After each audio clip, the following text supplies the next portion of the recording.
Hello, everyone, and welcome. Today, we are going to be talking about a version control tool called GitHub. Okay, and this is what actually a lot of professionals use, even companies use GitHub. Okay, so let me give you a small definition of GitHub. Okay, so GitHub is an open source platform that helps you control versions of projects throughout multiple users. You might be wondering, why can't we just use Replit and do things there? The problem with Replit is that you can't run huge projects because it can't support enough memory usage or CPU usage, and it cannot open like GUI platforms. I mean, there is an inbuilt GUI support for Python, but if we're talking about like future projects, and especially when you're working on like huge HTML projects, Replit won't have enough space to store that. So we want to actually locally code on Visual Studio, and that's why we downloaded it. Now, how do we share between platforms using Visual Studio? Like, how do, for example, person X and person Y work on a project together at different times? GitHub is the solution to that. Okay. Okay. So we have a Google Slides presentation down below in the description. So if you don't understand all of the commands, it'll go step by step and explain what exactly you have to do. Okay. So you can watch this video. You can check out the Google Slides. It's up to you. Okay, let's break this video down into 5 steps. The first step is to make a GitHub account. So let's go ahead and do that. Okay, so I went ahead and created my GitHub account and logged in. One more thing you need to make sure once you've created a GitHub account is that you want to verify your email address, or else your GitHub will stop working after a while. Okay, the second step is to install Git. Okay, so go to git.scm, git-scm, sorry, scm/downloads. Okay, and we have 3 versions of Git that we can download. And Git is basically the local center for GitHub. So like GitHub is an online platform, but we need a command line to enter commands locally so that we can push our projects locally to our GitHub. And I'll go more in depth into that in the third step. So first of all, what you want to do is similar to Visual Studio. You just want to install, if you have a Mac, install the Mac installer. If you have a Windows, install with the Windows executable. The problem is for Chromebooks, you'll have to use the Linux launcher, and you'll also have to download the Termux command line for Google Chromebook. And there are resources for that. So if you have any questions, you can just ask us or search it up yourself. I won't get into that right now. So go ahead and download it. And once I've finished downloading it, we'll talk about what to do from there. Okay, so looks like the Git launcher is downloaded for me. We actually have to install Git by opening the Git launcher. So let's go ahead and do that. You might need your parents' permission, depending on what settings they have. Okay, cut this out. It's taking a while.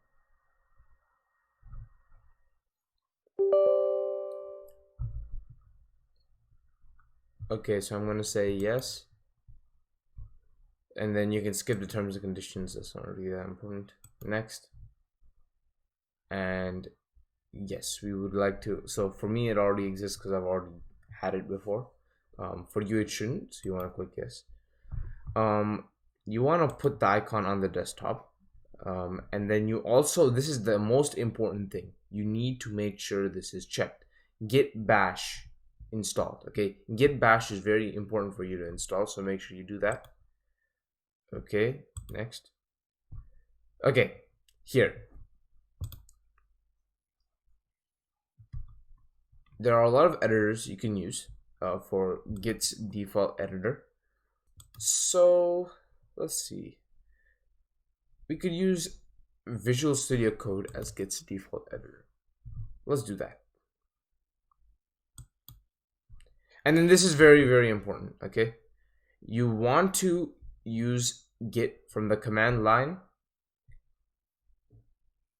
and also from third-party software, okay? Because you can use Git either from Git bash now or the command line. And if you don't know what the command line is, don't worry. We are going to be only using git bash, but still use this option, okay? And then ignore everything else here.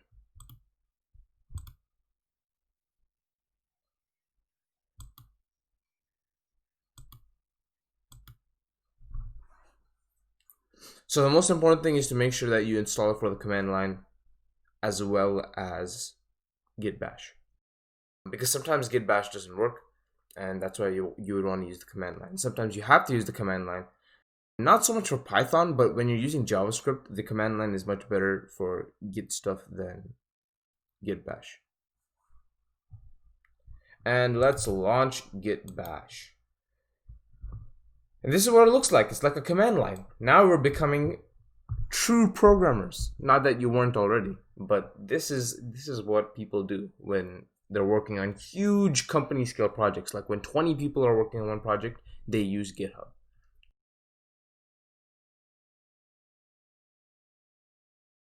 Okay, so now let's go ahead and create a repository.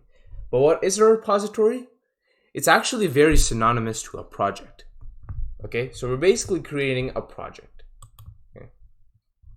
So what we're going to do is we are going to name this repository test, right? Or I guess test wasn't available. Let's name this test Python. Okay. Description optional. I'm not gonna write one, but you should. Okay, this is important. You want to add a README file. So you can write like a description about, you know, how the game works, maybe some instructions and stuff like that. Okay, so make sure you actually write stuff on your README file, and you just don't have one that says, you know, test Python. These two, don't worry about them right now. Okay, and as you can see, your README should not be this. Okay, and I'll show you how we can edit that later. Right now, this is on our online device, but what we want to do is we want to actually put this on our local device, right? So what we're going to do is we're going to actually go and use that git bash, right? I actually closed out of it. So now we're here, and then we also want to go and locate our projects folder, okay?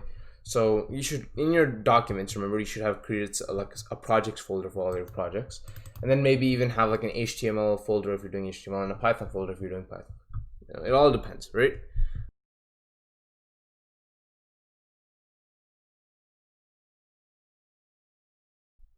So now that we're here, we can actually cd over here. So cd basically means change the directory. So we have to specify where we want to download our folder, right? So we want to download our folder here, so we're doing cd directory. All of these commands, and you know, the ones I'm doing later on, will be in that Google Slides, so make sure you go ahead and check that out if you're not getting all the commands. This is just like a visual overview, okay? So now that we've done that, we actually need to clone the repository. So let's go ahead and copy that, and let me make this full screen actually. No, I think this is still easier to see.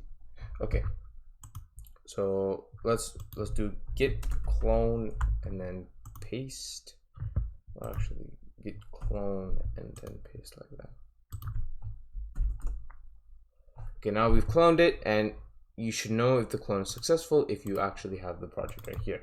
Okay, let's go ahead and change this to README.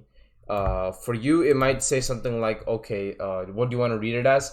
And then you just, you know, select the notepad option, or you can edit it via Visual Studio Code.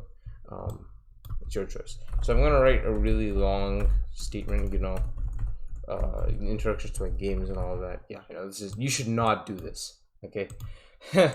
And then I'm also gonna create a really quick Python file. You don't have to create it the way I'm doing it. If you just create it in Visual Studio, it should be easier, okay? So now we have a main.py. Let's pretend that there's code in here, like a lot of code, okay? Okay, so now how do we push these changes onto our Git repository? And remember, the reason why we're using a Git repository is so that we, the tutors, can see your projects even if you're working on it locally. And we can actually clone your projects into our own device, see if there should be any changes made, and then ask you for a pull request, okay? And that will all be addressed in the Google Slides. I'm not going to go over pull requests right now. I just want to go over how you can create your own GitHub and how you can, modify your repository. Okay, so first thing you want to do is git add, or actually no, the first thing you want to do is actually go to the directory, right? Right now you're just in projects, but we need to go inside of test.py or test Python. So let's go ahead and change our directory again. As you can see, there's a difference. We're actually going to change Python, test Python right now. Okay, now we're in our master. Okay, this is how you know when you're in a Git project. The next thing you want to do is you want to do git add dot. Okay, so this is like, think of it as a backstage, front stage, and then, off the screen.